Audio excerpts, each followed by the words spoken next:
All right, good afternoon, ladies and gentlemen. My name is Judge Long, and we're going to begin with our misdemeanor first appearance calendar for this Saturday, April 12th, 2025. These are cases involving individuals who were recently arrested. Mr. Murray, please switch off your video and go ahead and remove your hat. Robert Murray, thank you. Okay, as I was saying, these are cases in which individuals were recently arrested and booked at the Fulton County Jail. Soon after being booked in, their cases were formally accused by the Solicitor General of Fulton County. This would be the defendant's first appearance before a judicial officer, where I will let you know what is your new case number, what are the charges brought against you, to appoint counsel for you if required, set a bond, and also to give you a new court date. Mr. Jordan, is it still going to be the 24th? Yes, John. Yes? Okay. You're kind of muted, but let's see. My volume was down. It's the 24th. All right, thank you.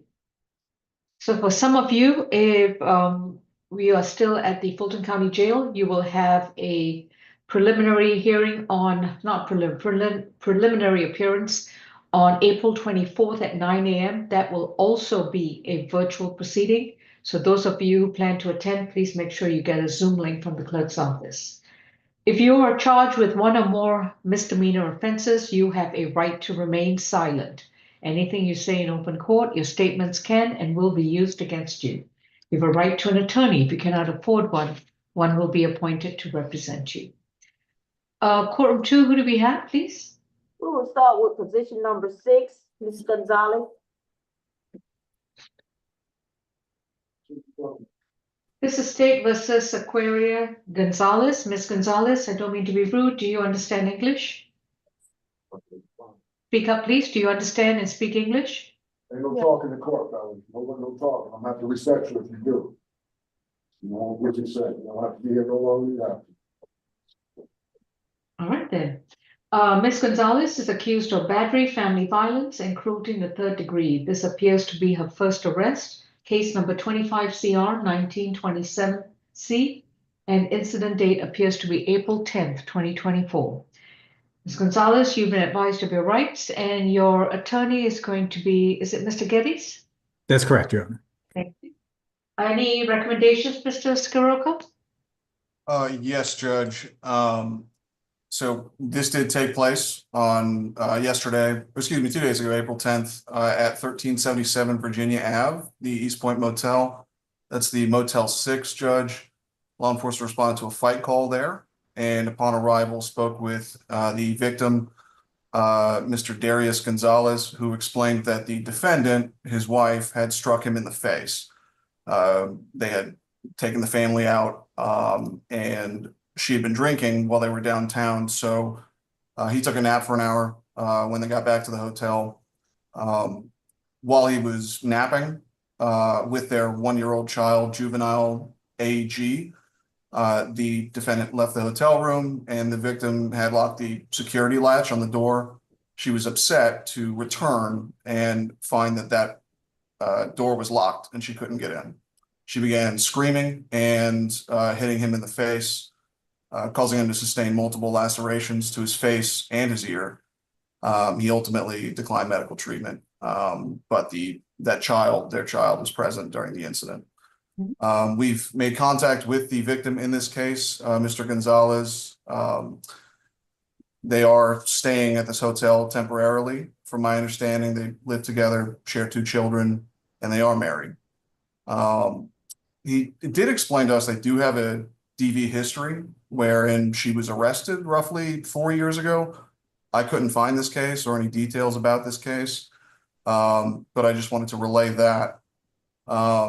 He called the police to try and get her to leave in this case, and it's my understanding he wants to continue contact and he's not in fear of her and for her to return, but the state will be asking otherwise. Our recommendation given the previous incident that the victim referenced, the fact that this is a domestic violence incident that she chose to engage in front of a child, The state's recommendation, I would say that this poses a risk of reoffense here significantly. Is a $2,500 surety on the battery, family violence, a $500 surety on the cruelty to children in the third.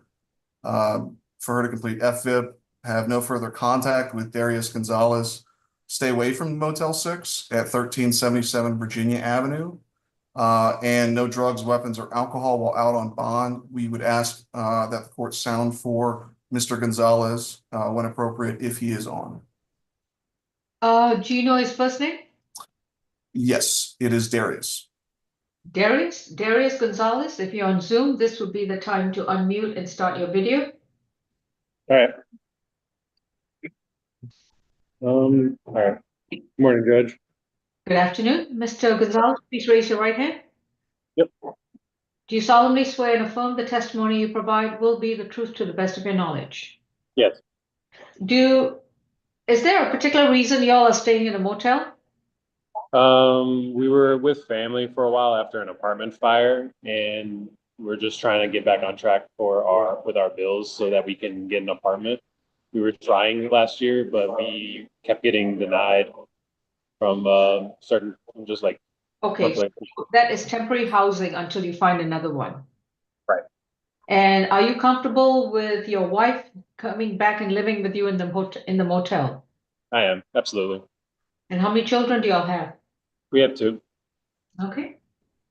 Thank you. Please mute your screen. Mr. Geddes?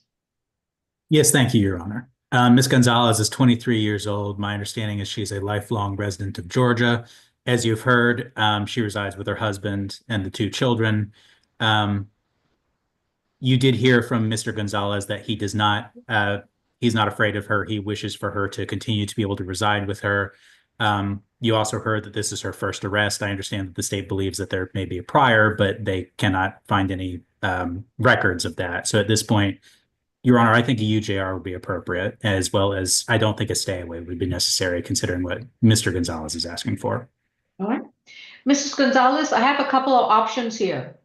I can either let you continue to stay with your husband and your children, or I can require you to go find another place to stay, and you'll need to stay 200 yards away from Mr. Gonzalez. In other words, you can't have any contact with your husband, and that will be the situation until this case is resolved, which can be about a year to a year and a half. So I'm going to set a bond, and you'll need to comply with the conditions of this bond. If you fail to comply with these conditions, then please understand that the state will, the pretrial services will issue another warrant for your arrest, and you will be back in jail where you will have to pay for your bond the next time. On the battery, family violence, that's going to be $1,500. On the cruelty, it's going to be $500. Total bond is going to be $2,000. It's a signature bond through pretrial services level 2. Mrs. Gonzalez will report to pretrial services twice a month. She may return to stay with her family, but she's to have no violent contact with Darius Gonzalez and no violent arguments or altercations in front of the children. If there is any violent altercations and the police get involved, they'll arrest you first, then they will ask questions. Understood? While you are out on a signature bond, you will enroll in a domestic violence intervention program, and you must enroll in those classes within 30 days of being released. And you can ask your probation officer about where you can go and attend these classes. These are 26 classes. They are done once a week, and you will have to pay for the classes out of your own pocket. Failure to enroll and attend those classes can result in your bond being revoked as well. No illegal drugs, no alcohol, and you're not allowed to own or have any firearms near you. You will be subject to random screens. So please make sure that you abstain from all alcohol and illegal drugs. Your next court date will be sent to your mailing address. So if you have moved from the motel and moved to a different location, you don't let your family know, you let the criminal division of the clerk's office know first. What is your current mailing address? Because when we send you your summons to appear, and if it goes to a wrong address, we will issue a warrant for your arrest. Understood? Yes. All right, thank you. Position number 10, Ms. Jerome.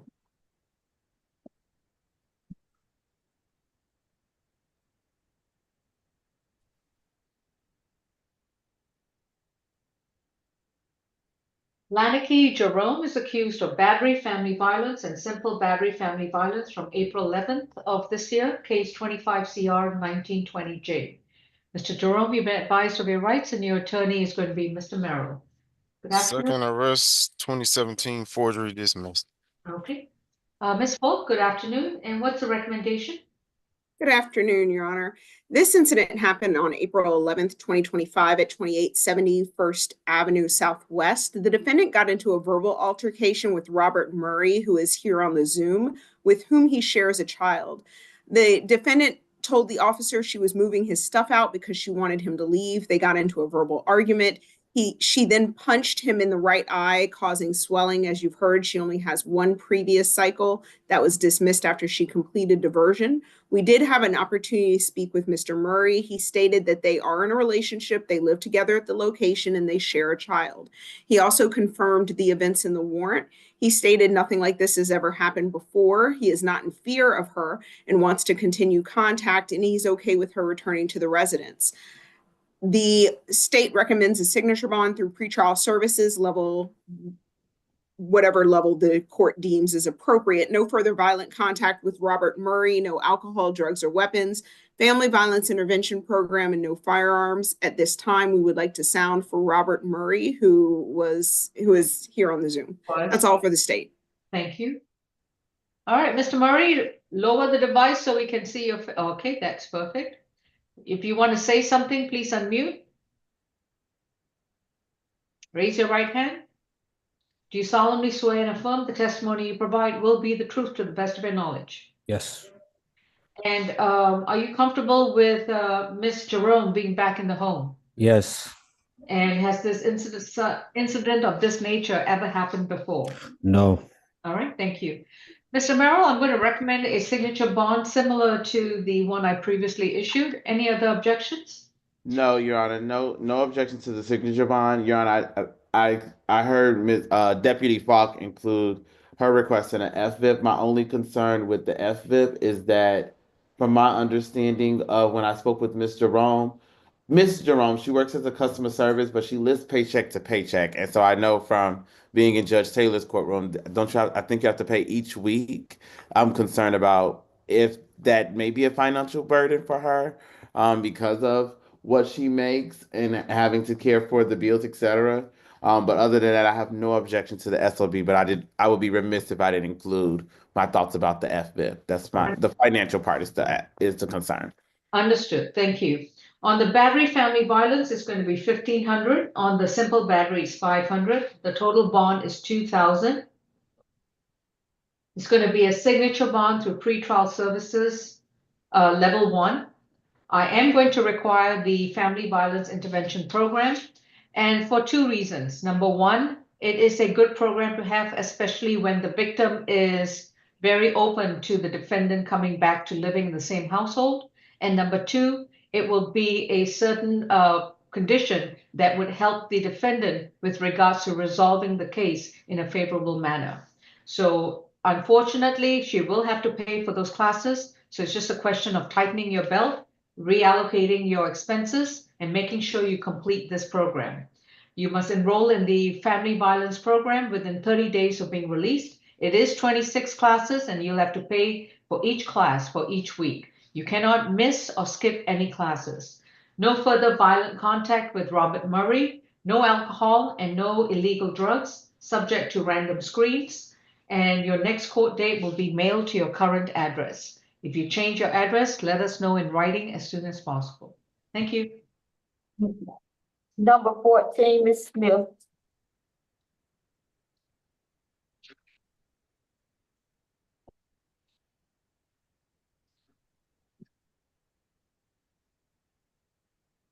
This is Janice Yvette Smith, accused of criminal trespass from April 10th, 2025, case number 25CR 1934G. Ms. Smith has got 40 arrest cycles. Anything else to add, Mr. Howard? Yeah, the open trespass in state court, 24 CR 006-649F. She has a bench warrant too. 2020 trespass conviction. 2017 trespass, possession of a firearm without a valid license. 2016 obstruction and 2015 trespass conviction. All right. You Thank you. said 16, what did you say, 16?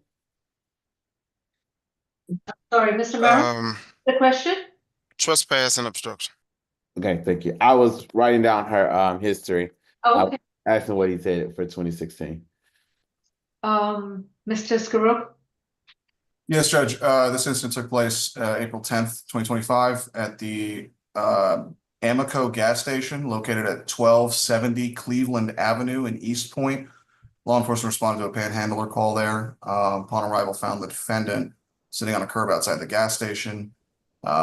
Made contacts with the store manager, Jayesh Patel. That's Jayesh Patel, who explained the defendant had entered the store despite having been issued a criminal trespass warning on April 16th, 2024. There was security footage of the defendant entering the store. And I would reiterate that criminal history just stated. I'll note there were a couple of other arrests that I would point out. 2016 criminal trespass, 2021 criminal trespass, and a simple assault from 2022. Lastly, on that open case that she has in our office, it's 24 CR 006649F. It's also a criminal trespass. She actually received a signature bond through pretrial services from Judge Mincy on looks like September 23rd, 2024, with the condition stay away from the exact same gas station as the one here. Understood. So the state's recommendation is $1,000 surety. Stay away from the Amoco gas station located at 1270 Cleveland Avenue in East Point, and no drugs, weapons, or alcohol while out on bond. All right. Mr. Merrill? Yes, sir. Yes, Your Honor. So my client, Miss Smith, she is 62 years old, Your Honor. She is a lifelong resident of Georgia. So when we're looking at whether or not she poses significant risk of fleeing from our jurisdiction, Your Honor, she doesn't have much money. She's actually currently unemployed, Your Honor. So she doesn't even have the financial means to move out of the metro area. And also, even with 40 cycles, I want to point out that Breach Officer Mr. Howard did not indicate that she even had any FTAs, which shows that she will return to court when required, Your Honor. Now, I know the court is concerned with the Ayala factor of does she pose significant risk, Your Honor, but what we haven't heard is that she has felonies. And so in the Ayala factors, the risk is does she pose a significant risk of committing felonies before within our jurisdiction. We have heard the firearm in 2017, but other than that, we're hearing misdemeanors, Your Honor. I am going to be asking, because of her indigent status, Your Honor, I am asking for a signature bond, Your Honor. If you're not inclined to do a signature bond, I'm asking for $500 surety bond, nothing further. Will she be able to make bond? I'm gonna have to send it through On $500? I will have to send it through the bail project, and then our request would be if you do any kind of amount that is done with the sheriff's 10% program, that is the request. The bail project asks us to do that on our bonds so that they can be able to. I'm setting a $500 surety bond on this matter. Sure thing. She's got a $1,500 surrendered bond in 24 CR 006649F. Okay. Our total bond is $2,000 in order to be released, but currently on the new criminal trespass charge, it's a $500 surety.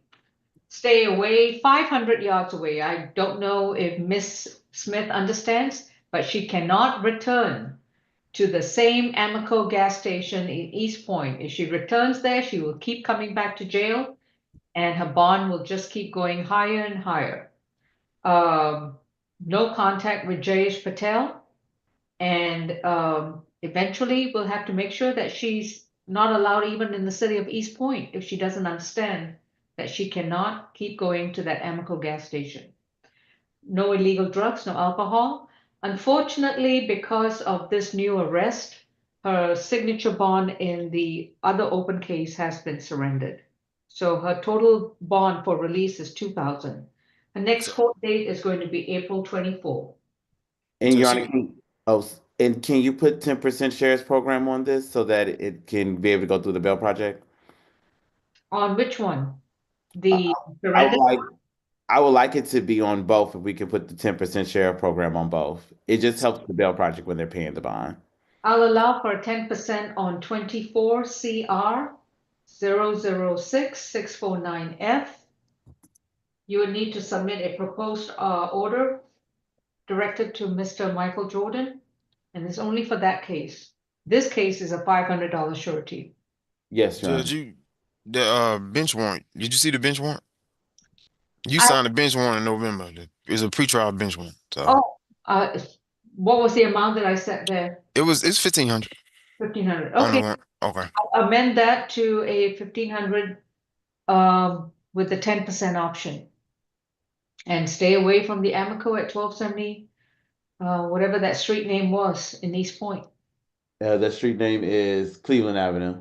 All right, And Your Honor, I'm sorry, can you give me that reset date one more time? 20 April, 9 a.m. Okay, thank you. All right, moving on. Next case, please. Number 15. Thank you. I do, yeah. 15, okay.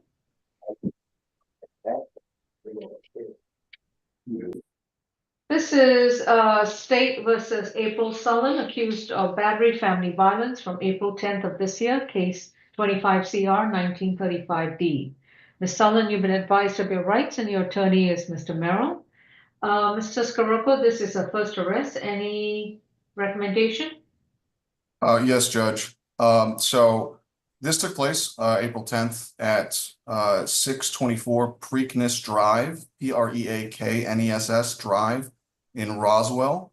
Law enforcement responded to domestic incident there. Upon arrival, made contact with the victim, Mr. Condell Sullen, that's Condell, who explained that he and the defendant, his wife, are in the process of seeking a divorce.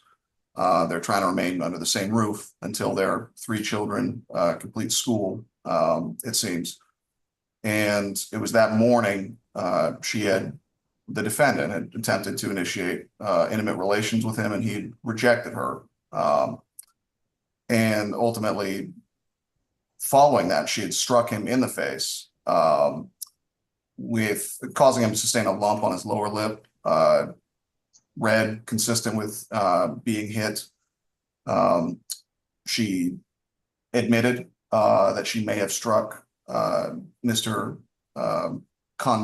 Sullen, in the face while hitting him on the shoulder, she says, to get his attention. Those injuries were observed by law enforcement, and we have made contact with the victim in this case. They live together, they share 3 children, they're married, has confirmed the events in the warrant, and has explained to us that this is not the first time the defendant has been violent towards him, but it is the first time he's called the police. He, from my understanding, doesn't wish to have contact with her. And it's also my understanding that he's going to be leaving the residence, should be gone by tomorrow morning. Factoring that in, this incident demonstrates an escalating pattern of abuse here, given the previous violence that we've heard from or heard about from Mr. Sullen. The state's recommendation thus is a $2,500 surety bond for Ms. Sullen to complete FFIP, to have no further contact with Condell Sullen, and to stay away from the 624 Preakness Drive address until April 14th, at which time she can return to that residence with law enforcement to make sure that he's no longer there. And no drugs, weapons, or alcohol while out on bond. We would ask that the court sound for Mr. Sullen when appropriate. Condell Sullen, if you're on Zoom, this will be the time to unmute and start your video. All right, Mr. Merrill? Yes, Your Honor. I also spoke with Mr. Condell Sutton. He actually was on earlier when I first logged on, but I guess he must have got bumped off or got his connection disconnected. Nevertheless, when I spoke with him, he did indicate some of the same things, but some different things that ASG, Mr. Ryan, has spoke about. He indicated that he was not afraid. He wanted her to be released, but he also indicated to me that he didn't want the case to move forward, Your Honor. Um, he did indicate that he's willing to give me a notarized statement to that degree, Your Honor. And so I would be asking, since this is Miss Sullen first arrest, Your Honor, that this is that she's giving a signature bond, Your Honor. My client, who is 43 years old, Your Honor, has indicated, Mr. Sutton did indicate that he wanted her to be able to remain in the home because, like the ASG indicated, that he would be moving out. Nevertheless, she does have the three children. I'm sorry, she has four children, three children with Condell. That is the victim. Their ages 11, 13, 15, and she also has a 20 or 21-year-old. My client is in school. She's studying nursing, Your Honor, but she is currently working, Your Honor, and so I'm asking for a signature bond because she's expected to go back to work on Monday, Your Honor, and so we would ask for a signature bond so she'll be able to effectuate her release. All of her family is in Louisiana and believe will pose difficulty with being able to bond her out, Your Honor, and she doesn't have a lot of their numbers memorized, which is making her fearful. And so I would be asking signature bond, Your Honor. I do believe that Miss Sullen, after today or whenever she's released, would not qualify for the public defender services, Your Honor. All I right. would just add very briefly, if that is his indication that he doesn't want to prosecute, then based on what we've heard from him and the facts here, we may well be dealing with someone who is ultimately trapped in the cycle of violence here. So I just want to add that here, Judge. All right, I'm not going to speculate, but I can do this. It's a $2,000 signature bond through pretrial services, level 2. Ms. Sullen will report to pretrial services twice a month. She's to have no contact with Condell Sullen. Unfortunately, he's not here to tell us otherwise.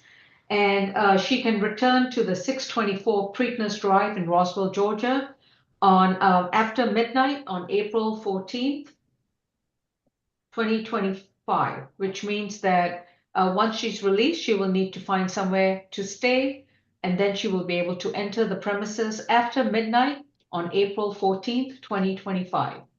No further contact with Mr. Sullen means to stay 200 yards away from him and not communicate with him in any way, form, or manner, and with two exceptions. One exception would be through a third party, so they can have third-party transfer of the children that they share. And the second exception would be through an attorney, where she's either dealing with this case or with her divorce case. No illegal drugs, no alcohol, no weapons. And within 30 days of being released, she will enroll in a domestic violence intervention program and attend and pay for all 26 classes without missing or skipping any of those classes. Next court date will be sent to the Preakness Drive address. If she changes her address, she will need to let the court know in writing. Thank you. Number 17, White.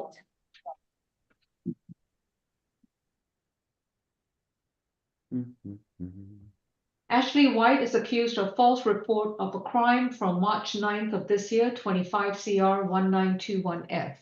Ms. White, you've been advised of your rights and your attorney is going to be Mr. Merrill. I understand she's got 7 cycles. Anything to add?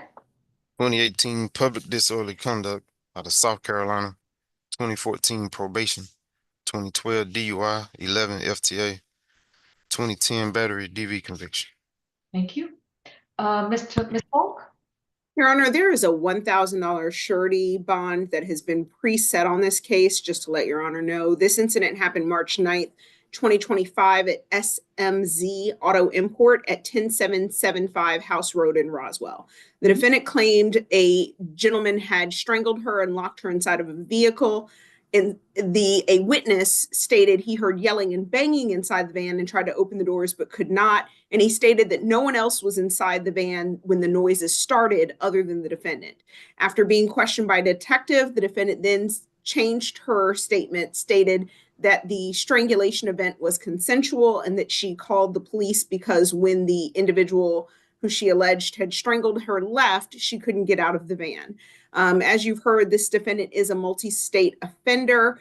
We are agreeable to a signature bond through pretrial services. Stay away from SMZ Auto Import at 10775 House Road in Roswell. No alcohol, drugs, or weapons. The person who owns that business stated that there was no one who was supposed to be at that business. And so that's why we're requesting a stay away. What's that street address again, please? 10775 House Road in Roswell. Got it. Hey, Mr. I got a question, Judge. Shelley, Yeah. did you see the 2024 trespass? I did not. So go to Odyssey. It's in Odyssey. Okay. It's not on the GCIC. Let me see. I did not see it on the GCIC either. So Yeah, it's not 8 an arrest counts. or anything. Oh, okay. Your Honor, if I could just take a look at that briefly while the defense gives their recitation of the facts. All right, Mr. Merrill? Yes, Your Honor. And so just a little bit about my client, Your Honor. Miss Ashley White, she's 36 years old. She's been living in Georgia over 10 years, Your Honor. From my understanding of what the pretrial officer Howard indicated, that her only FTA was back in 2011, over 10 years ago, Your Honor. But also she has an address that's out of Roswell, Your Honor. So she does show that she is within our jurisdiction. She's currently unemployed, so she also doesn't have the financial means to even be a significant risk of fleeing from our jurisdiction, Your Honor. She does have some severe health diagnoses in which she's regularly seeing care. She also, Your Honor, she just recently got approved to receive Social Security. My fear as a defense attorney would be if she remains in custody, Your Honor, then those benefits will start to terminate, and she's depending on that for her livelihood, Your Honor. I do, when I spoke with my client about this incident, Your Honor, I think one of the defenses that she wanted to change the story because she didn't want him to get charged. There is question. I have questions about whether or not the victim is a citizen or not, because that may speak to why she didn't want him to get charged, etc. However, ultimately, what I'm asking for Miss White in this particular case, I am asking for a signature bond in this particular case. Although her last arrest is disorderly, I'm not aware of this case that Officer Howard is looking into. I can't speak to it right now, and I haven't had an opportunity to look at it in Odyssey. And so right now, I'm still requesting a SOB on her, Your Honor. Okay, Your Honor, if it would help, because this is the place where I located it, Mr. Merrill. If you go into her jail records, Mr. Howard is absolutely correct. Not only that, but she has a failure to appear from October 26th, 2024. So she has a failure to appear from less than 6 months ago and has multiple counts of criminal trespass that she was arrested on October 26, 2024, and bonded out on November 2nd of 2024. We will be modifying our request to a $1,000 to leave the $1,000 surety bond in place, Your Honor, especially given that she had a FTA less than 6 months ago that we were unaware of. And so then where we, just so I can be able to see it on my Odyssey, where are you looking at? If you look in the jail screen under her date of birth and check the box that says include released jailings, you'll be able to see all of her jailings, including these most recent ones. Okay, please stand by 1 second, Your Honor.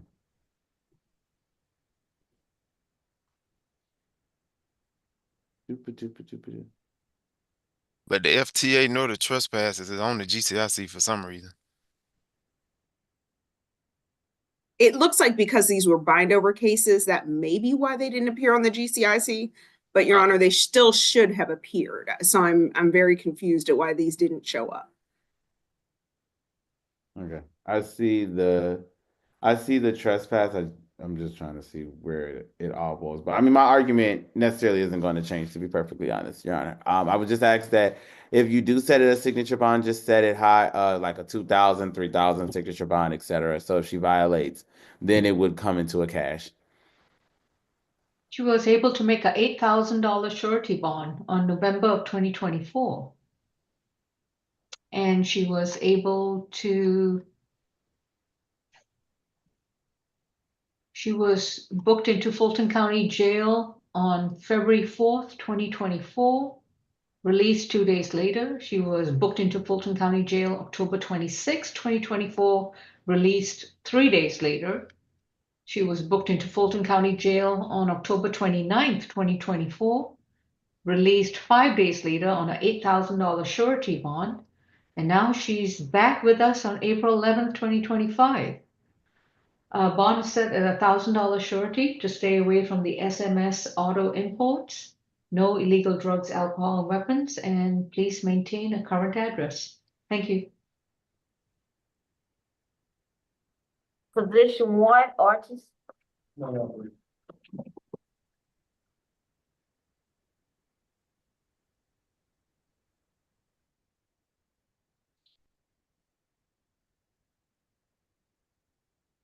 This is State versus Kendall Javon Artis, accused of criminal trespass causing damage to property on April 11, 2025. Mr. Artis, you've been advised of your rights, and your attorney is going to be Mr. Geddes. I see 28 cycles with 2 open probation matters. Anything else?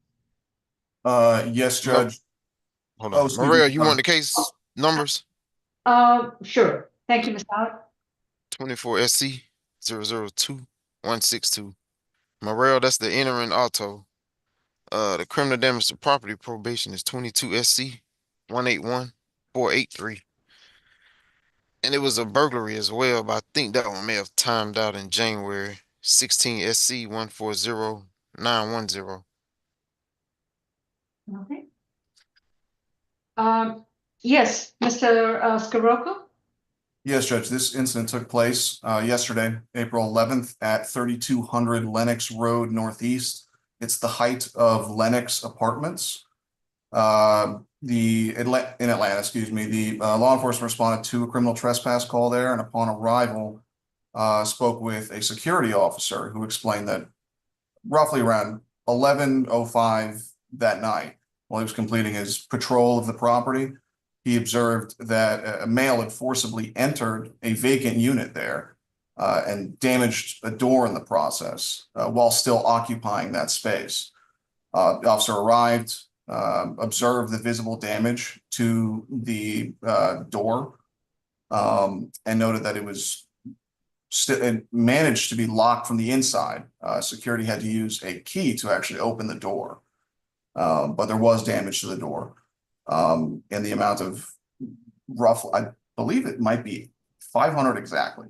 But the apartment was cleared and the defendant was actually found hiding inside the closet, at which point he was arrested. So with respect to criminal history here, I see multiple criminal trespass convictions, but one in 2015, one in 2019, pled nolo in 2022. I see burglary in the second, 2017, 2 of those, actually 2 different burglary in the second cases, which he was convicted. The second of which he was also convicted of criminal trespass and giving false information to law enforcement officers. In addition to criminal damage to property in the second degree conviction 2022, and the entering auto theft by taking and loiter prowl conviction from 2023, excuse me. Given the history here, he poses a risk of reoffense to the community. As such, the state's recommendation is $1,000 surety.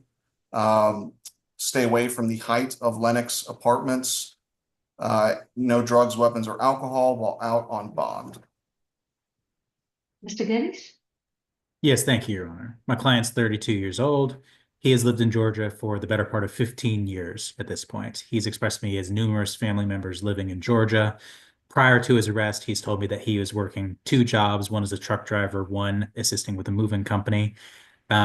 My understanding is that he has had some difficulties with housing in the past, but he did express to me that he located a residence in Snellville it was intent to move into in the near future.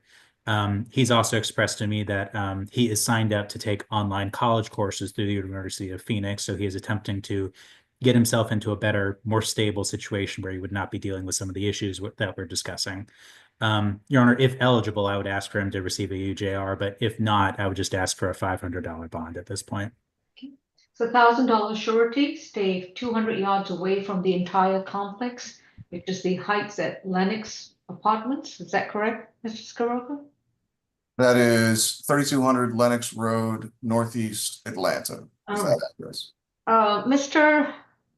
Artis just spent 380 days in the Fulton County Jail and just got released in November of 2024. I'm not certain what prompted this situation, but his next court date is going to be April 24th unless he makes bond. Needs to, if his address is in Snellville, I have a Snellville address, but I don't know if it's the correct one. So upon being released, he'll need to make sure that he comes back to the clerk's office and confirms his mailing address. Thank you. Position number 2, Collins.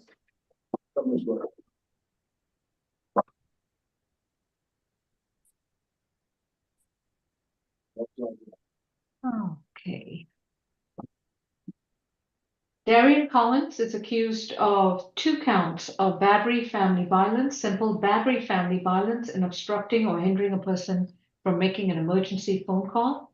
Incident date appears to be from March 12, 2025, case number 25CR 1925A. Mr. Collins, you've been advised of your right to remain silent, and your attorney is Mr. Gaze. You got 20 total, over 20 on probation for suspended license. I got a 2024 battery, disorderly conduct with no disposition.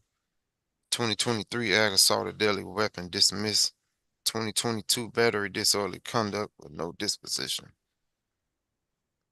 Okay. Mr. Scirocco? Thank you, Judge. This incident took place March 12th, 2025 at 2900 Far Court South in Atlanta. That's PHARR. Law enforcement responded to a domestic dispute call there, and upon arrival met with the victim, Miss Brittany Norman, who explained that she was attacked by her boyfriend, Darian Collins. He was visiting her at the time, but the two have previously lived together in Wisconsin, as confirmed by the victim, and later the licenses of both the defendant and the victim. She explained that the defendant, she had told him to sleep on the floor. He became very upset, then proceeded to bite her on her right forearm, and then took her cell phone from her to prevent her from calling the police.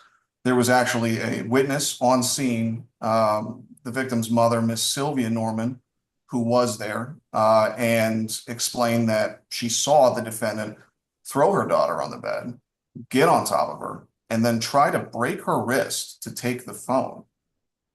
She sustained a mark from where he had bit her on her right forearm and a scratch on her left arm from the incident as well. I'll say this, there is a violent history here dating back to 2003. I see 4 counts of battery in Illinois. It looks like he received a delinquency probationary sentence. There's a battery arrest from 2004 that following year in Illinois that was stricken. Ag assault in the same state, 2008, Noel Prost. There's a battery arrest 2019, the disposition for which I don't know, but it was filed with the court. And with respect to his activity in California, it looks like there was an assault with a deadly weapon other than a firearm. I'm not sure what the disposition was for that case, but it cites to some lack of evidence. Nonetheless, a violent arrest. But what I want to talk about is these open cases that I'm seeing. Presumably both of them are open. I know one of them for fact is. In Wisconsin, where they used to live, there is one case for 2 counts of battery and a count of disorderly conduct. That arrest was December of 2022. And I believe there's an open, he failed to appear for that on March 3rd, 2025. I believe it was that one. It could be the other one, so don't quote me, but there's also another battery and disorderly conduct case from 2024 wherein battery and disorderly conduct 2024. We have spoken with the victim in this case. They are no longer in a relationship. They don't currently live together anymore, and they don't share children. The incident location is actually her sister's residence where she currently stays. And she's confirmed the events in the warrant, but she's given us even more context than that. She's explained that this is not the first time the defendant's been violent towards her. They actually have at least one of those cases in Wisconsin involves her. She was the victim in one of those cases. And explained also that the defendant had come to her residence the Monday prior to this incident and had come and kicked her door, and it wouldn't be hers, but kicked the door in, causing damage to the door frame. She wants no violent contact with the defendant, but also wants him to stay away from the residence. We'll be asking for no further contact whatsoever, Judge, given what we're seeing here. But I mean, based on his history, on his open cases with the victim, and I mean, this previous incident from Monday, he poses enormous risk of reoffense to her, and with his failing to appear for either one or both of those cases as of March 3rd, 2025. I don't know what he's doing in Georgia with a hearing on violence-related case just over a month ago. Well, I guess we'll find out eventually. But what's your bond recommendation, Mr. Scirocco? Sure, Judge. Given all that, the state's recommendation is a $4,000 surety on each battery family violence count, a $1,000 surety on the simple battery family violence, and a $1,000 surety on the obstructing or hindering persons from making emergency phone call, for a total of $10,000 surety for him to complete FVIP, have no further contact with Brittany Norman, to stay away from that 2900 Far Court South address in Atlanta, and no drugs, weapons, or alcohol while out on bond. Okay, thank you. Miss Brittany, I thought I saw someone. Yeah, we would ask you to stand for it. Thank you. If you are the alleged person involved with Mr. Collins' case, you are free to contribute if you want to, and you'll need to unmute and start your video.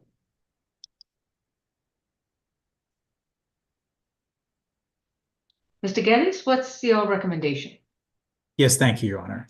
Mr. Collins is 37 years old. I have already discussed with him the possibility of the stay away. He has expressed to me that he does not reside at that address and would be able to stay at a separate address. So we have no issue with the no further contact or with the stay away from that address. As far as his employment, he has expressed to me that he primarily works through apps like Lyft, Instacart, things along those lines. He does have an 11th grade education. He's currently working on obtaining his GED. Your Honor, we're just asking that you consider the lowest appropriate bond in this. As I said, he has no issues with the stay away. And he's never lived at 2900 Far Court? He's expressed to me that he does not currently reside. I'm not sure as to prior to that. So where does he live? I do not have the... That's the address that he was booked under. I don't have the specific details on his current address, Your Honor. He just expressed to me that he does not currently reside at that address. Oh, thank you. On count one, battery family violence, that's going to be $2,000. That's a surety bond. Count two is going to be a $1,000 surety bond. Simple battery is going to be a $1,000 surety bond. And hindering a person from making a phone call is going to be a $1,000 surety bond. That's 2, 3, 4, 5. That's a $5,000 surety bond. To stay away from 2900 Far Court, apartment 1207, Atlanta, Georgia, the entire apartment complex. To have no further contact with Brittany Norman, he's to stay 200 yards away from her and not communicate with her in any way, form, or manner, including in person, through a third party, mail, email, electronic device, or even on social media. He's not allowed to consume any illegal drugs, no alcohol, and not allowed to own or possess any firearms. Once he makes bond, he'll be required to provide the court with his current mailing address, residential address, in writing, because I believe that the address that he provided at booking is the victim's address, so that would be improper. If he doesn't provide us with a correct address and he doesn't show up to court, a bench warrant will be issued for his arrest. Next. Judge, I may have missed it, but did you, was FIB included in there? He's going to be on a surety bond, so I won't be able to monitor his Okay, activity. thank you. But his next court date is April 24th. Thank you. Number 3, Davenport.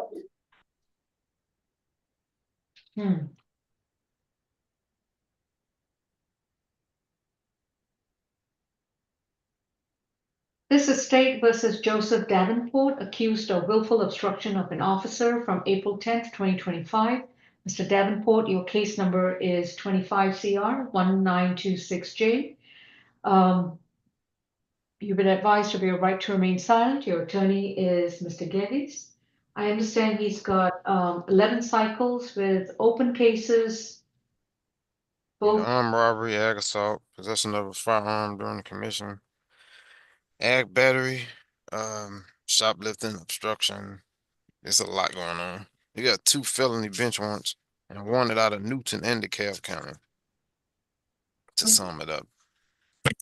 Okay, thank you. Mr. Scirocco, can you tell me about the obstruction only? Sure, Judge. I will say, for the purposes of this, it is related to a separate ag assault case involving his brother. His brother was arrested for that on this same day. He's currently in custody on ag assault and possession of a firearm and possession of a firearm by a convicted felon as well. So this was at 50 Mount Zion Road, Southwest Atlanta. Took place April 10th, 2025. Once officers arrived on scene with reference to that other incident, the defendant and his brother, Andre Davenport, immediately began running. And once they apprehended him, the responding officer went to assist with the other. He ignored all commands to get on the ground and resisted once they attempted to place him in handcuffs. And what's your recommendation? 1,500, surety, Judge, no drugs, weapons, or alcohol. And I want to inquire on the record whose residence this is. I'm not quite sure from the reports I've seen. But if appropriate in the court's eyes, we would ask for a stay away from that. Okay. Mr. Geddes, I understand your client has already got two open bench warrants, and he's also got 2 holds. So I'm going to set the bond at $1,000 signature bond through the jail, and he's going to address the bench warrants first in felony court, and then whichever jurisdiction picks him up, he'll be released to any of the open pending holds that he has. It's either going to be, I don't remember whether it was DeKalb or East Point. He's got multiple holds. He's very popular. That's what I was intending to ask for anyway, Your Honor. So I think that's appropriate. Thank you. Number 4, Ellis.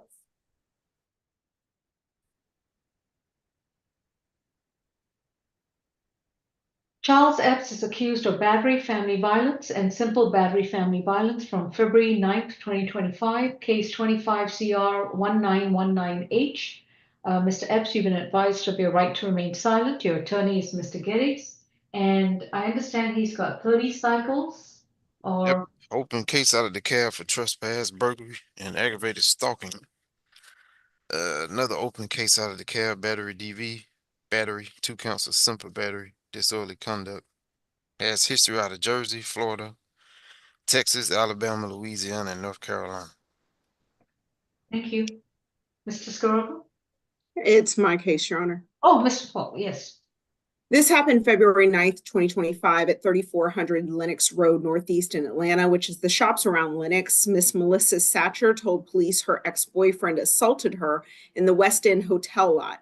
The defendant had taken her car using a spare key he had and moved it to a different location so she couldn't find her car. He then offered his assistance in helping her find her car, wanted to get her to get into his car, but she refused. She followed his car to go locate her own. And then the defendant tried to get her into his car by jumping out of his car, grabbing her by the hair, and dragging her to his vehicle where he attempted to put her in. Miss Satcher resisted, and the defendant began punching her in the face and head. The defendant was stopped when Lyle Turner, who was a witness and a bystander, came to her aid. Mr. Turner was present and was interviewed. He stated he heard an argument, began walking toward the sound, and observed the defendant drags Miss Satcher 15 feet, and he observed Miss Satcher being struck in the face by the defendant. The defendant stopped when he saw Mr. Turner and then fled the scene. Miss Satcher stated that the defendant had come to her job 2 times before in Chamblee since they have broken up, and she has taken out police reports on those cases as well. She did have an injury to her bottom lip that was bleeding, redness to her left arm that was viewed by the officers. You have correctly heard, Your Honor, that the defendant is a multi-state offender from New Jersey, Louisiana, Texas, and Indiana.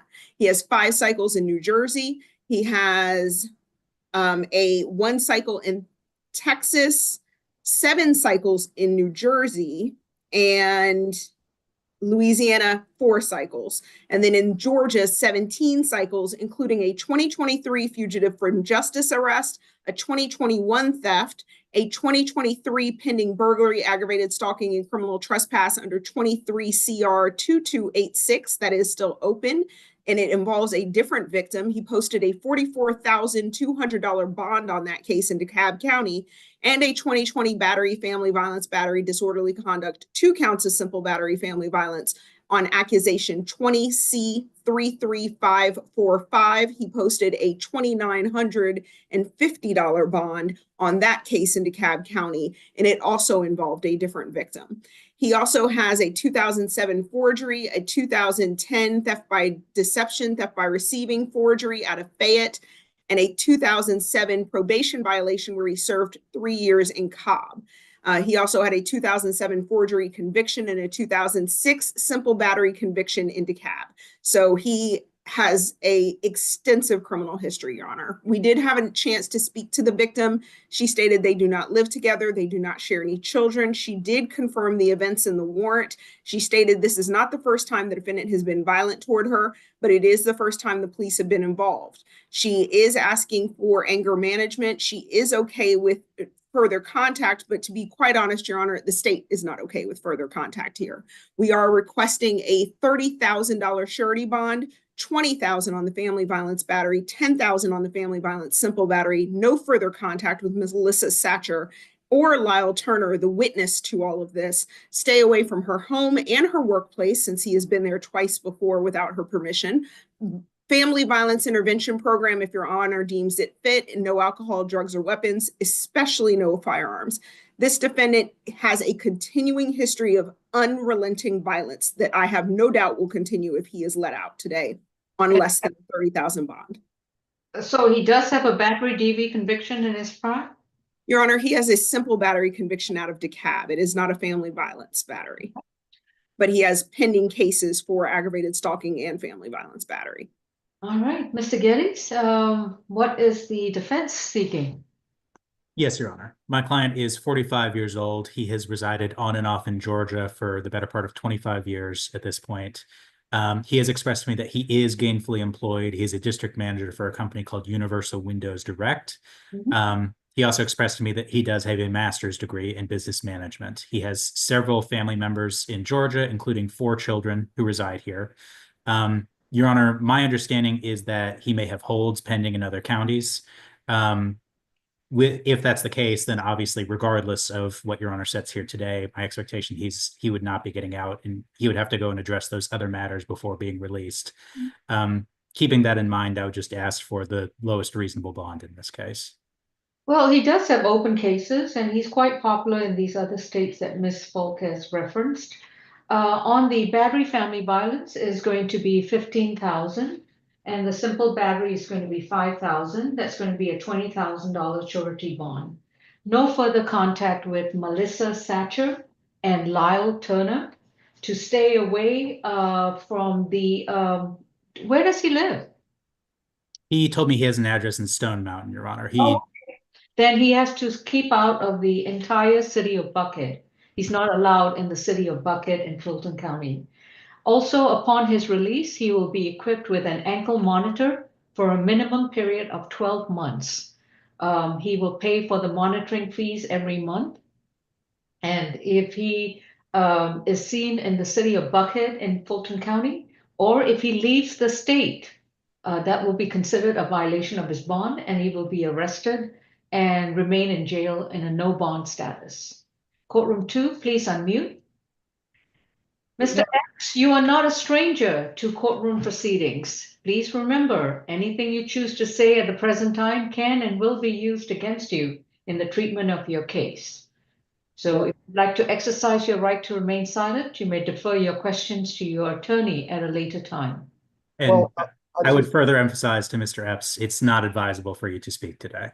It's not about anything about a case. It's about the warrants that's on me from those multiple jurisdictions. My identity was stolen and it's being handled. That's why they put only in-state pickup only. There's no extraditable warrants on me. And that's that. I don't know anything about a 2020 domestic violence case or any of that. I don't know anything about a stalking. I don't know anything about that, ma'am. All right. If you have already gotten started on resolving your criminal history record, claiming that it may be commingled with some other person, please let your attorney know so that they can clean up your GCIC. And your next court date is April 24th, and perhaps we'll get the correct GCIC at that time. I also have one thing. So I am a district manager of a window company in Atlanta, and I take leads at different residences. And you have to advise your company that you're not allowed within the city of Buckhead. And if the ankle monitor indicates that you do tread into the city of Buckhead in Fulton County, Georgia, you will be arrested. our sub offices is located. That's where I work out of, ma'am. Well, let them know you can't go there and tell them why. Next. I'm sure the ankle monitor will be a dead giveaway. Yes, ma'am. Thank you. Number 5, Fletcher. Think about how it's going. Come on.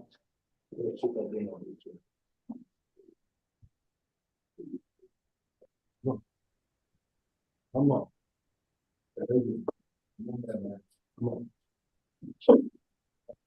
Deputy, who do we have, please? Position number 5, I'm sorry, Judge. Number 5, thank you. This is Juan Fletcher, accused of simple battery against a person who is 65 years or older or who is pregnant at the time of the offense from December 11, 2024. Mr. Fletcher's case is 25 CR 1918J and 93 cycles. Yeah, that's where I counted. Okay. Any open cases in Fulton County? I don't think I saw any. No, I had a 2018 conviction, 2 counts of simple battery against law enforcement, 2019 conviction, felony obstruction of a law enforcement officer, but no current open cases. Okay. And Ms. Falk, what's the recommendation? Your Honor, this happened December 11th, 2024 at 534 Ontario Avenue Southwest in Atlanta to 82-year-old Eloise Gleaton. Ms. Gleaton stated the defendant, her son, came home, was aggressive with her. She told him to leave her alone. He grabbed her neck, forced her to the floor in the living room inside their home. Ms. Gleaton told police that she thought she was going to die when he forced her to the floor because she did not have the strength to fight him off. As you've heard, he has 85 cycles in Georgia, 2 cycles in Florida. He is a multi-state offender, and being that this was an 82-year-old victim and his lengthy history, we are requesting a $10,000 surety bond. No further contact with Eloise Gleaton. Stay away from 534 Ontario Avenue Southwest in Atlanta. No firearms, no alcohol, drugs, or weapons. We would like to sound for Ms. Gleaton at this time, Your Honor. Ms. Gleaton, if you are on Zoom, this would be the time to unmute and start your video. All right, no, thank you. Mr. Geddes? Thank you, Your Honor. My client is 51 years old. He has resided in Georgia for the entirety of his life. He has expressed to me that prior to his arrest, he did live with his mother. However, he has also expressed to me that he has other family members in Georgia, and he is confident he would be able to reside with them. So we have no issues with the stay away. He is not currently working. My understanding is that he was involved in a car accident several years ago, which has prevented him from maintaining gainful employment. He's reliant on SSI and disability for his income, which also gives me concern if he were to remain in custody for too long. He's currently working on getting his GED. Your Honor, we would just ask that he be given the lowest appropriate bond given the circumstances. And again, keeping in mind that he is reliant on SSI and time in custody could put those rights at risk. All right. 2,500 surety to stay away from 534 Ontario Avenue in Southwest Atlanta, to have no further contact with, I think it's Eloise Glaston, is that correct? Eloise Gleaton, Your Honor, Elouise, Gleaton, Gleaton. All right. Next court date is April 24th. No drugs, no alcohol, and no illegal drugs, and definitely no firearms. Thank you.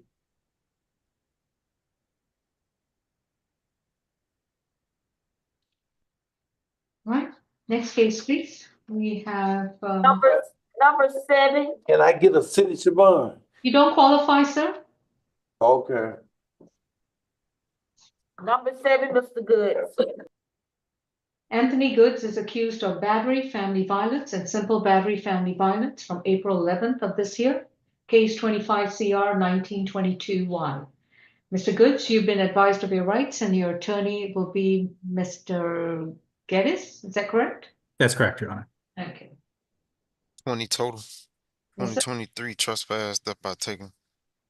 2019 possession of a weapon by a convicted felon conviction. I think that was out of state. 2014 probation. 2013 FTA.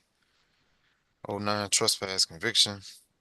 Then there was a 2022 driving without a valid license, no low. 2014 probation. That's all. Thank you. Get that one. Falk? Yes, Your Honor. This happened April 11th, 2025 at 370 Northside Drive Northwest in Atlanta. The officer spoke with the defendant, who stated he called the police so Daquana Smalls, who's the victim in our case, and the mother of his child would leave the apartment. The defendant initially stated that nothing physical occurred, but when they met with Ms. Smalls outside of the apartment, she stated the defendant attacked her when she sent money to her cousin via the defendant's cell phone. The defendant was upset because he said she never sent him money when he was in prison. The defendant then bit her on her forearm and pulled her hair. Officers could see the bruising to her left wrist and the back of her head. When they went back to the defendant, he did admit to biting her, but claimed it was just because she was trying to take the hair clippers from his hand as he was trying to cut hair. As you heard, this defendant is a multi-state offender with 8 cycles out of New Jersey, and 2 cycles out of Florida. That's where that 2019 conviction for possession of a weapon by a convicted felon, possession of marijuana felony, and drug possession conviction come from. And 10 cycles out of Georgia, including a 2014 probation violation out of Cobb, a 2013 theft by deception conviction out of DeKalb, and a 2013 FTA out of DeKalb. We spoke with the victim. She stated they are not in a relationship, but they do live together at the incident location and share 1 child. She confirmed the events in the warrant, stated there has been violence between them in the past, and she also cited to an incident in Clayton County around 2022 or 2023 where they were both arrested, but then stated there has been no violence since that incident. She also stated she is not in fear of the defendant and wants to continue contact and is okay with him returning to the residence. The state would request a $5,000 surety bond, no further violent contact with Daquana Small, and no alcohol, drugs, or weapons, and no firearms. If Ms. Smalls is here, we would like to sound for her at this time. Quana Smalls, you on Zoom. If you want to contribute, this will be the time to unmute and start your video.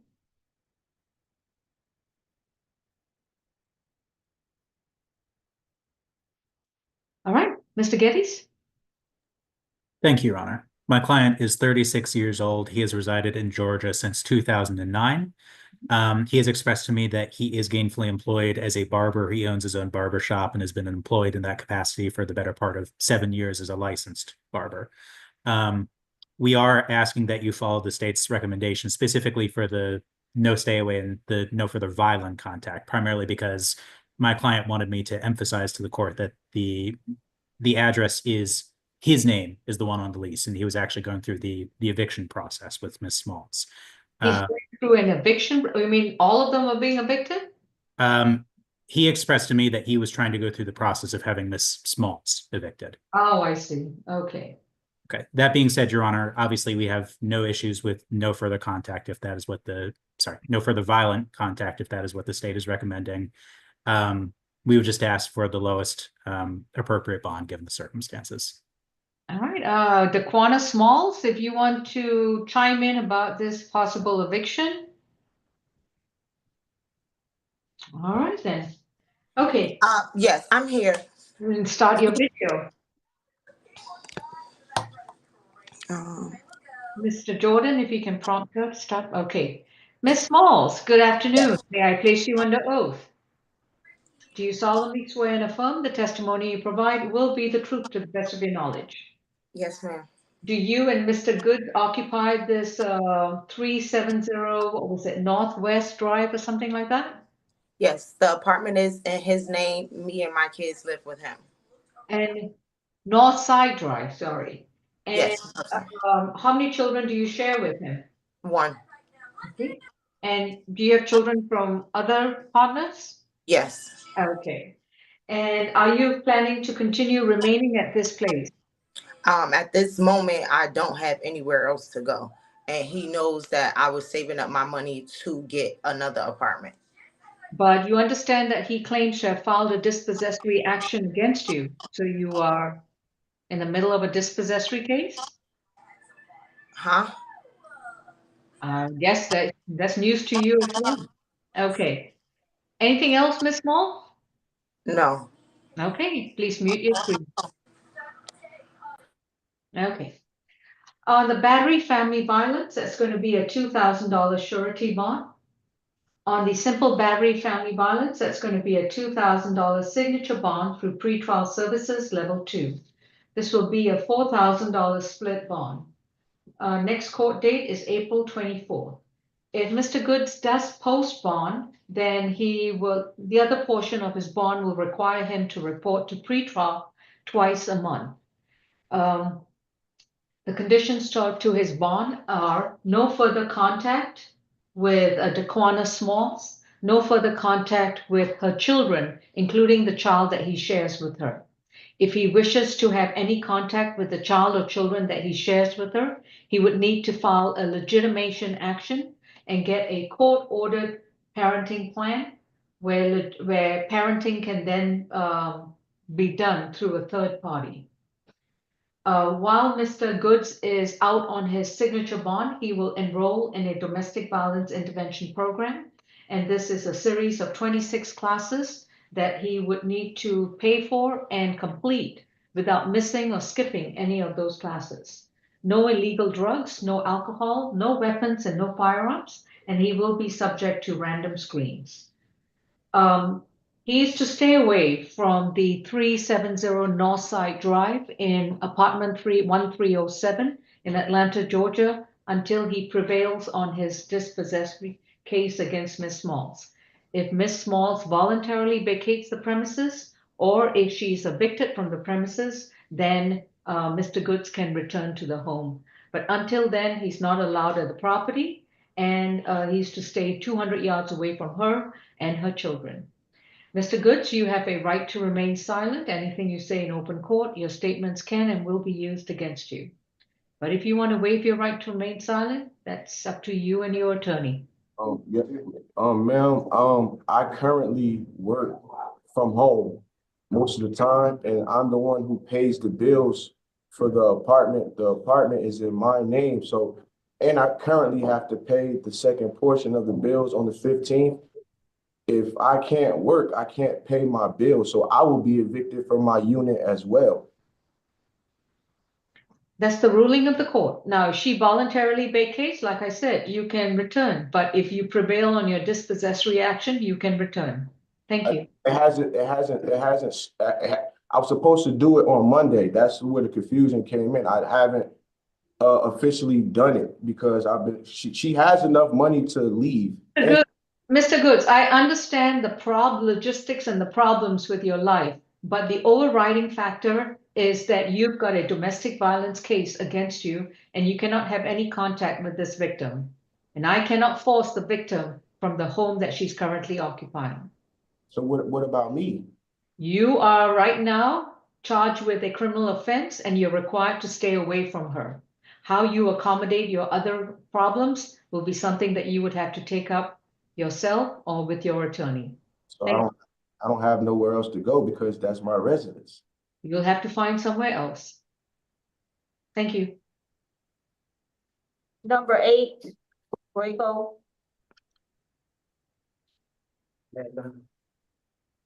Keep the phone on.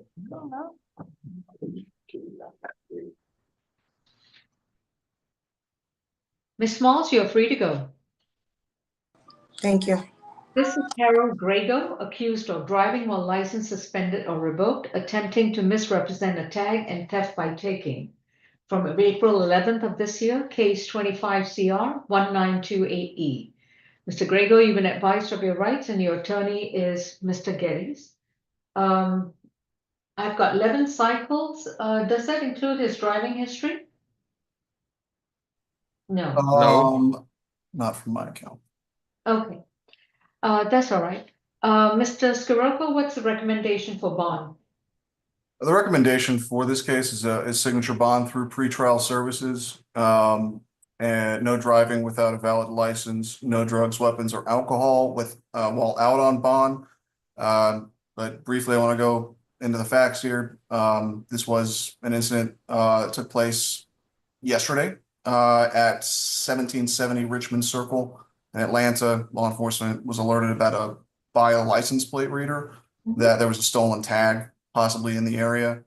They located the vehicle with that tag. That was reported stolen on April 2nd, 2025, registered to a Mr. Joseph Campbell. License plate readers found the vehicle, was currently attached to a different vehicle to which it was not registered. And that was the one the defendant was driving when they pulled him over.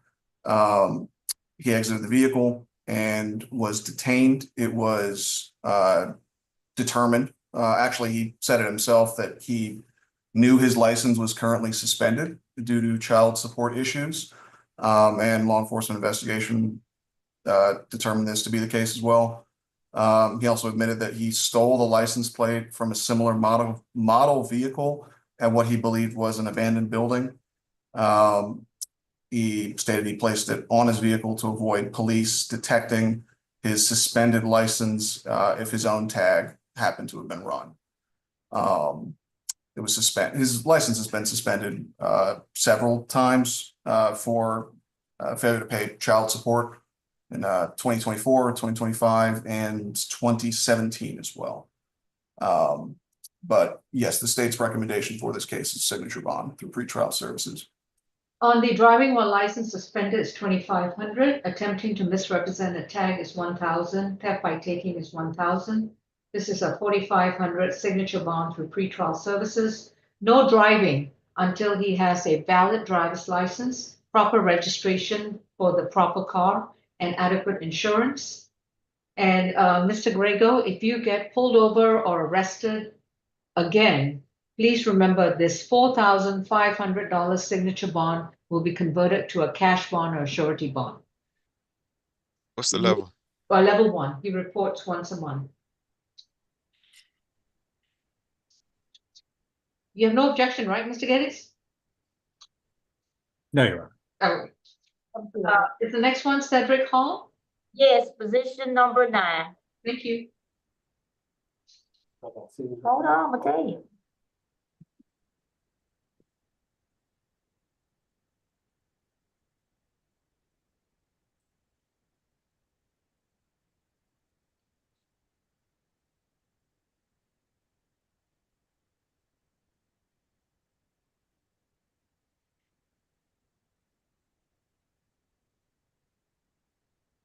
Here. All right then. Cedric Hall is accused of loitering and prowling and willful obstruction of a law enforcement officer. Case 25 CR 1931 G. Incident date is April 10th of this year. Mr. Hall, you've been advised of your rights. Your attorney is Mr. Merrill. I've got 6 cycles. Would that be correct? Yes, open obstruction and trespass in state court. It's 24 CR 007 945 G. 2021 simple battery DV arrest. Not sure of the disposition. That's good. Thank you. Mr. Scirocco? Yes, Judge, this took place April 10th, 2025 at 1737 McClelland Avenue in East Point. It's an apartment complex. Law enforcement was patrolling in reference to a suspicious and received a call that suspicious person. They had been advised of an encounter with that person. And the defendant, who that person was determined to be, was walking around back and forth multiple times across the breezeway of that complex at 11:40 at night. He didn't reside there. When approached, he refused to identify himself and tried walking away. He was ultimately found, approached, and when he, excuse me, yeah, he refused to answer other questions from law enforcement, and he was instructed to remove his backpack for detainment purposes when he would not answer any of these questions. At which point the officer, the defendant, tried to ultimately run from the officer. Officer managed to secure him, grab him by the back of the shoulders, and safely guide him to the ground without injury. At which point he was detained and then identified to be Mr. Cedric Hall. His history, there is, I see, a criminal trespass from 2011, as well as an arson in the first. It's the same case, but I'm not sure of the disposition for the criminal trespass, but that arson was not presented to the grand jury. There's a simple battery family violence case, which he just failed to appear for in January before Judge Mather. Yeah, I've seen that.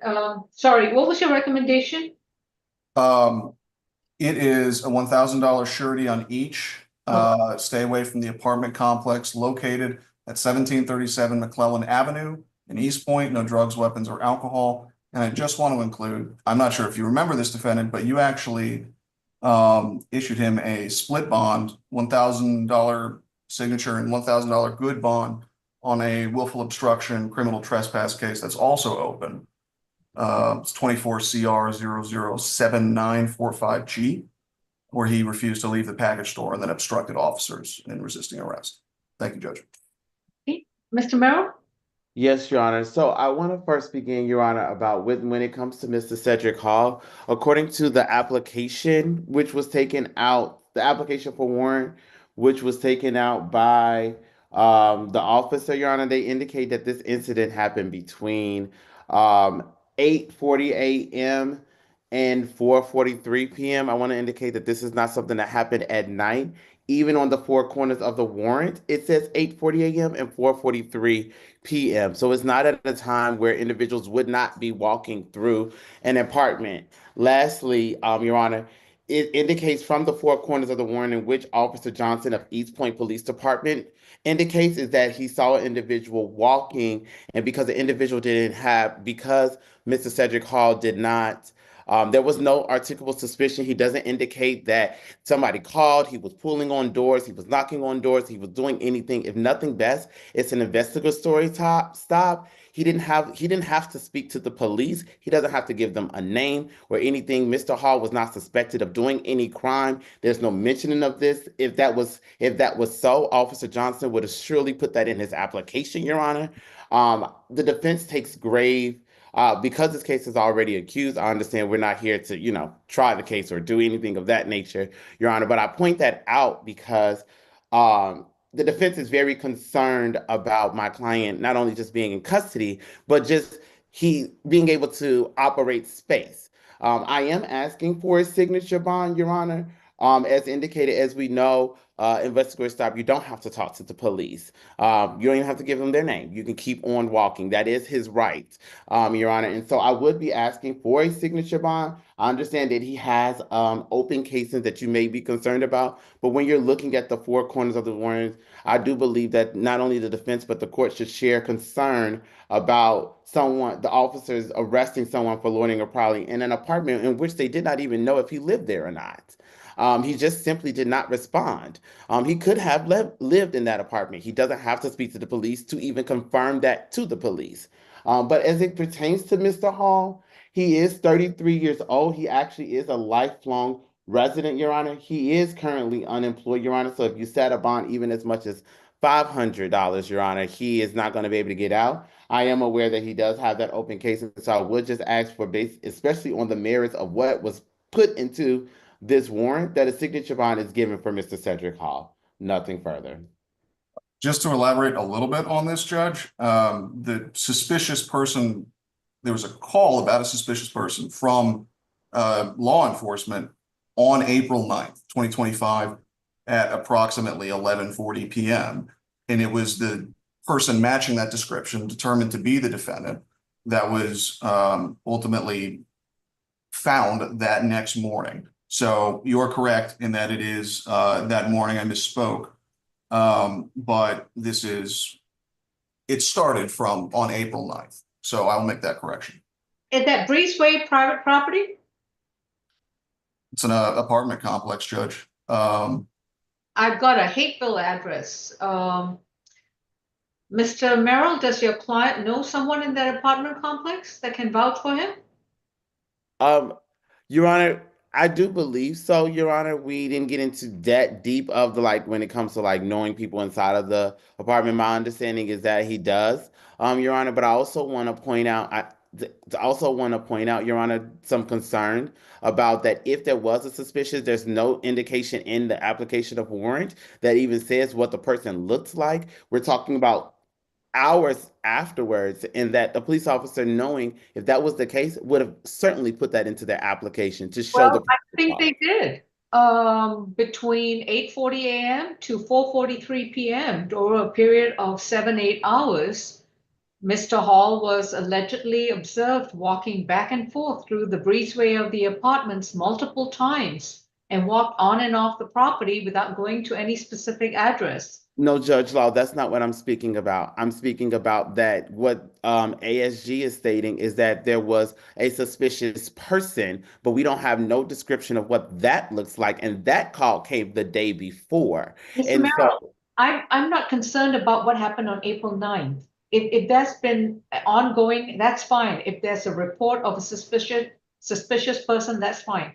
He's being accused of loitering and prowling at an area where he allegedly has no connections and it's private property.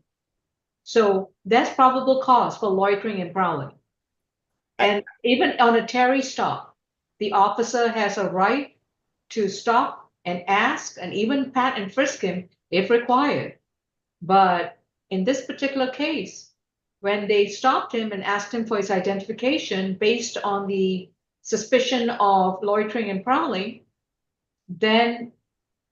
and if he refuses to respond, the officers then take it as an obstruction charge. I mean, this is cut and dried PC on 2 charges. I do tend to disagree respectfully, Your Honor, but so in terms of bond, I'm still asking for the signature bond because I do believe that Just because a person is walking in the middle of the day on the breezeway does not mean that they're Private just loitering property. in crowd. In private property. In which they do not know at the time they encounter him if he was living at this residence. And so to me, my argument would be that he's not loitering in probably, but I understand that today, I mean, the accusation is filed, so we can't move on a motion for lack of probable cause. So, but in purpose of bond, we would be asking for a signature bond, Your Honor. We do believe this case has grave defects when it comes to the merits of this case, but that'll be litigated in the courtroom. 500 on each count is going to be a $1,000 surety bond. I don't know if he had a signature bond through pretrial on the prior case, or was it just a signature bond through the jail? I can't recall, but it was 24 CR 007-945G. You need to see if any kind of bond has been surrendered. By the way, he's got a failure to appear for jury trial in case number 21 CR 004-981G before Judge Mather. Is that the bond? Oh, sorry. That he was scheduled to appear on January 6th. So that's another issue he would have to address. And Judge, is that the same case in which you were mentioning for where the bond may be surrendered, or that's another situation? The jury trial matter is 21 CR 004-981G. Yeah. And then the possible bond surrender is in 24 CR 007-945G. Got it. And now this bond. Got it. And so I would ask that on the bonds, that you can put a 10% through the sheriff's program. Denied. He's got an FPA as well. And on the for this new case, he is to stay 200 yards away from the entire apartment complex at 1737 McClellan Drive in East Point. And if he has friends there, they can come see him, not vice versa. And then, Your Honor, are you lifting the bench warrant on the 21 CR? No, or that no? is Judge Mather's. Okay, got it. Sorry, just wanted to make sure I understood. Thank you. Okay. Next court date is April 24th. Number 12, McDuffie.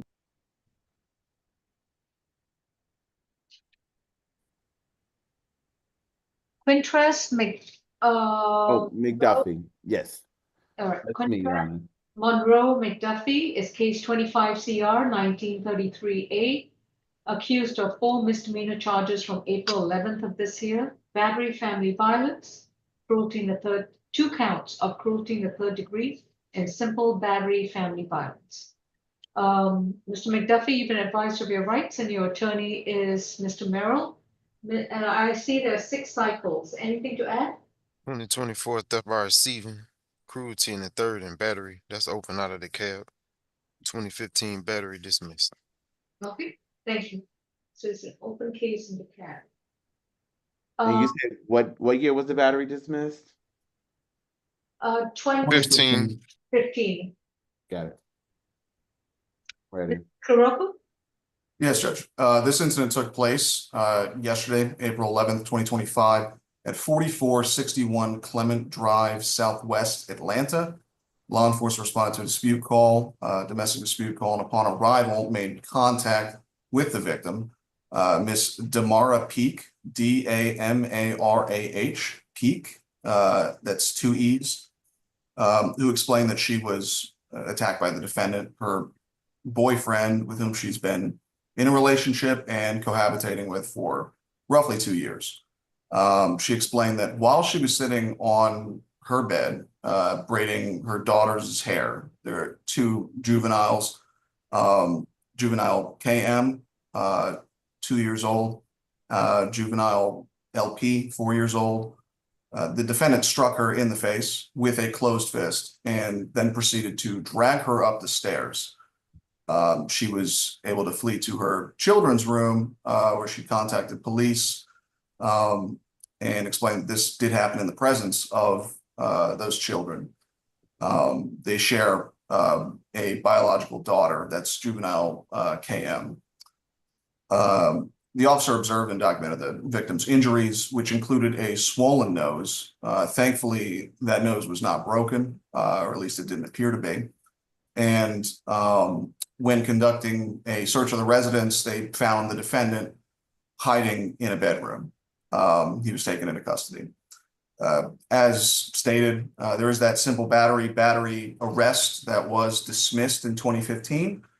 But I'd like to elaborate more on this open case. The DeKalb, it's a battery and a cruelty to children in the third, for which he was arrested on August 27th, 2024. And I can confirm that Miss Damara Peak is the same victim in that case. The defendant's cash bond in the amount of $600, I believe, required him to have absolutely no further contact whatsoever with her, and seems to have failed at that pretty severely. So we've spoken with the victim in this case. She's explained they're no longer in a relationship, no longer live together, and that they share children. She's confirmed the events in the warrant, but then stated that the defendant has never been physically violent with her, but has been aggressive towards her in the past. We followed up on this, and we wanted to ask, how is that possible? Given what we're seeing here, she said he's never been arrested for violence against her, which is evidently not the case. And it's very concerning that we're hearing that from her. She stated she's not in fear of the defendant, and is okay with no violent contact, but wants the defendant to stay away from the residence. The state is not okay with no further violent contact for this. We will be asking for no further contact for obvious reasons, but just to state them, the risk of reoffense to her is massive, given the order, the case, and the closeness in time. This is roughly 6 months after that, less than 6 months after that previous case where he was arrested. So we're worried, we're concerned about her. The state's recommendation for this case, given that case and the previous 2015, is a $8,000 surety on the battery family violence, $2,000 surety on the simple battery family violence, a $1,000 surety on each cruelty to children in the third degree, for a total of a $12,000 surety. FIP, no further contact with Damara Peak whatsoever. Stay away from 4461 Clement Drive, Southwest Atlanta, and no drugs, weapons, or alcohol while out on bond. We would ask that the court sound for the victim if she is on. Damara Peak, I don't see anyone else on Zoom. Is anyone in the waiting room, Mr. Jordan? No one waiting, Jeff. Okay. Mr. Merrill?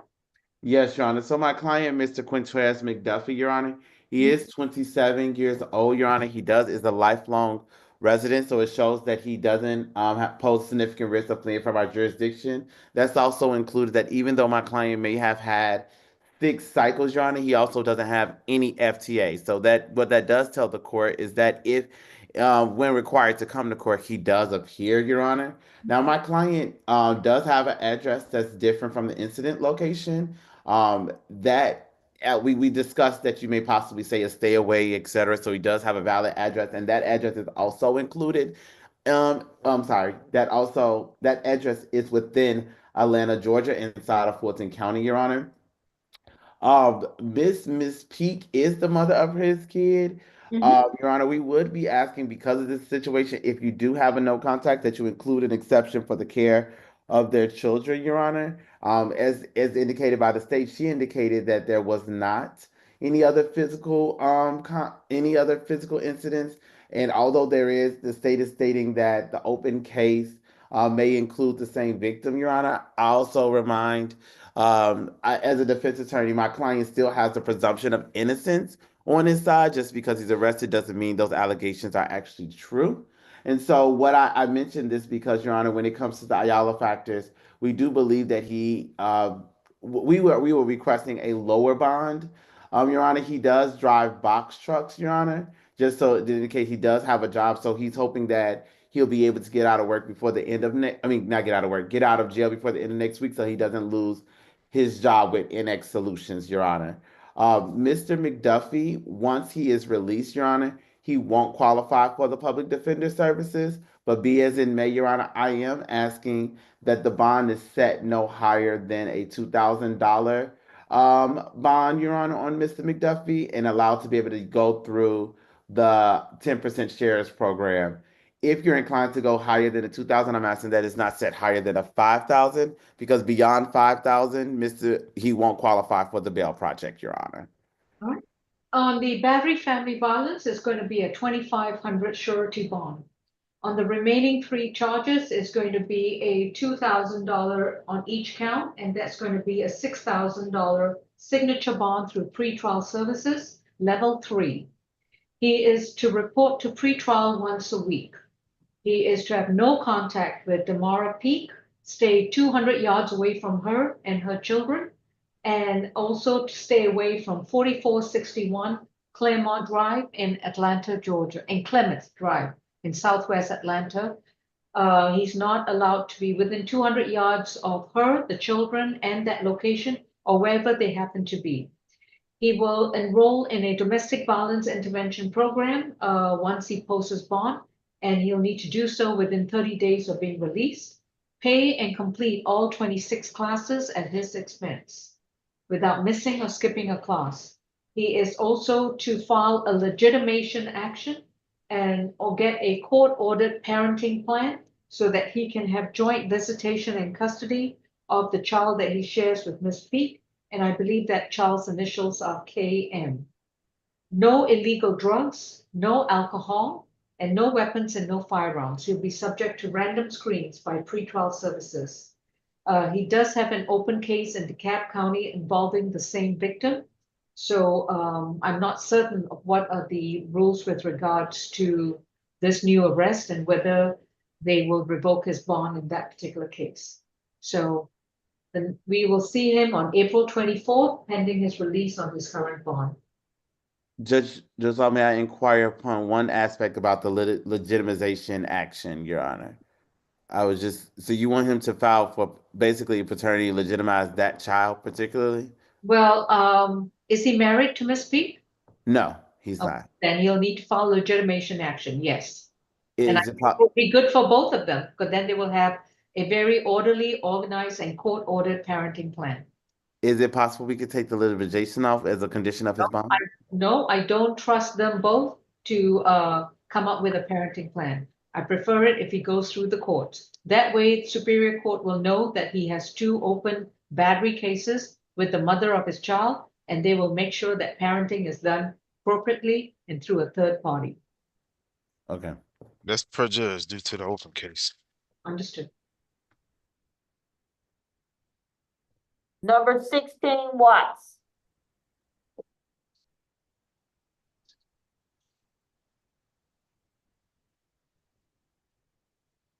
Oh, that's me. All right, Jordan Watts is accused of theft of services from April 11, 2025, case number 25 CR 1923C. Mr. Watts, you've been advised of your right to remain silent. Your attorney will be Mr. Merrill. And I noticed there are 35 cycles. Correct. Maria, you ready to write this stuff down? Just 2 seconds, 2 seconds, 2 seconds. Well, I am ready. Let's go. On probation, possession of a firearm by a convicted felon out of Spalding County. 2025 probation, FTA. 2 probations from last year. 2023 FTA. 2019 FTA. Multiple probations from 17 and 22. 2017 FTA. Got a 2015 theft by receiving, theft by deception, forgery in the first degree. Those were convictions. And a 2014 theft by taking first offender. All right. Ms. Falk? Defendant went to Pacific Rim on 303 Peachtree Avenue, Northeast in Atlanta on April 11th, ordered a Bacardi and Coke and an entree of $29.70, tried to leave without paying, and when officers were called, admitted to them he didn't have any money to pay. The defendant had a $600 surety bond preset due to his extensive history. The state is asking, and the FTAs, the state is asking for a $1,000 surety bond, stay away from Pacific Rim at 303 Peachtree Avenue Northeast in Atlanta, an anti-theft course and no alcohol, drugs, or weapons. That's all for the state. Well, the Pacific Rim was still there. Okay. Neither did I. Okay. Mr. Merrill, yes, sir. Yes, so Mr. Watts, Your Honor, he is 33, I'm sorry, he's not 33 at all. He is 38 years old. He is a lifelong resident, Your Honor. He does have a mailing address that's out of Fayette County. I mentioned this, Fayetteville, Your Honor, because that is where his communal support is, including his sister's father, stepmother, and brother, and etc. But Mr. Watts is actually a participant in the Georgia Works program. The Bell Project, Ms. Lucretia Doyle is already aware of Mr. Watts. Before we started today, I submitted because they like to be able to bond out the people who are in the programs, Your Honor. And so the pretrial set the bond at a 600 surety bond. Your Honor, I am going to ask, I know that you'll be very concerned and probably astonished that I'm asking, but I am actually going to ask for a SOB, Your Honor. I know that he has all of these FTAs that you're concerned about, as well as the VOP, but the only reason I'm trying to effectuate him being able to get out, to go back to the Georgia Works program, if you're not inclined to give an SOB, which Mr. Watts means a signature bond, I mean you pay for free. I mean, you don't have to pay anything. That I would ask that the bond is set either at the 600 that was preset, or no higher than the 1,000 surety bond that Deputy Falk has set, because that he will be able to bond out through the Bell Project, Your Honor, because they would assist him with getting back to the Georgia Works, which is down the street from our courthouse at, I forgot the exact address, but it's right on Pryor Street. $100 cash bond only. Stay away from the Pacific Rim. Next court date is April 24th. Thank you. Yes, please unmute quorum 2. Mr. Jordan, you have a right to remain silent. Anything you say in open court, your statements can and will be used against you. Ma'am, with all due respect, Okay, go ahead. at this moment in time, who has jurisdiction over you? Oh, hold on. We do, because it will be. In all honesty, ma'am, I just moved to Atlanta and joined the Georgia Works program. 6 days ago, I arrived. This is my responsibility and solely my responsibility. The fact is I did not order a rum and coke, nor the food that was presented to me. It was actually presented to me, and I was Mr. Watts, let me stop you for a second, man, because let me advise you. Let me advise you of something, and then you can be able to speak. Listen, Mr. Watts. That anything that you say can be used against you. You see the lady that has the blue background, Deputy Falk. She works for the prosecutor's office, which means that unlike when we talked on the phone where it's privileged, no one can know about what we said. If you say anything factual, Deputy Falk could be able to use that, or anyone in her office could use that against you that can harm you. You may think you're explaining, but you may be actually incriminating yourself. And we want to make sure we preserve your innocence. So now you have the freedom to speak, but I want to make sure as your attorney, the judge has given you a very gracious bond, but know that if you start speaking and you say something, she could overturn her decision. And so keep that in mind. Because I can't afford it at all, and I just want to be able. I don't want. Yes, but Mr. Watts, I said that you're going through the Bell Project. The Bell Project is going to pay your bond. That's what the Bell Project is. They're going to pay your bond. When? I'll give you a phone call. Okay.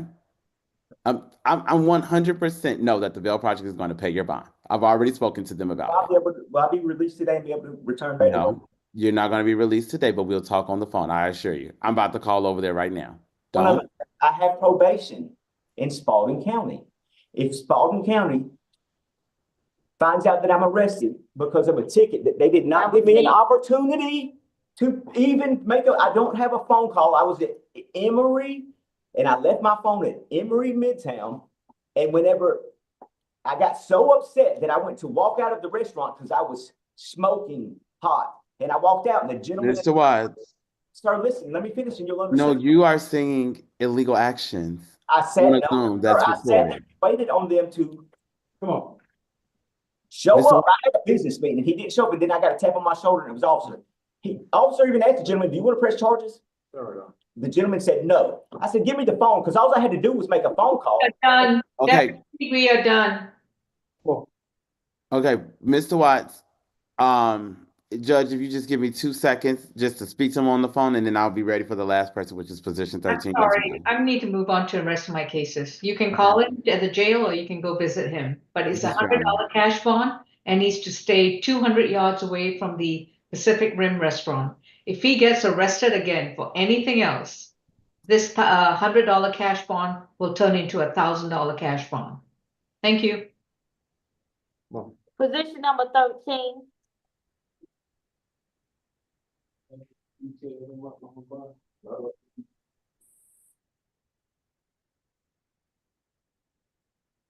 $13, and that would be Mr. His first name is Johnson, and then his last name is, if you can pronounce your last name for me, Mr. Johnson. Onuha, I believe I believe I'm pronouncing it correctly. Thank you, Mr. Merrill.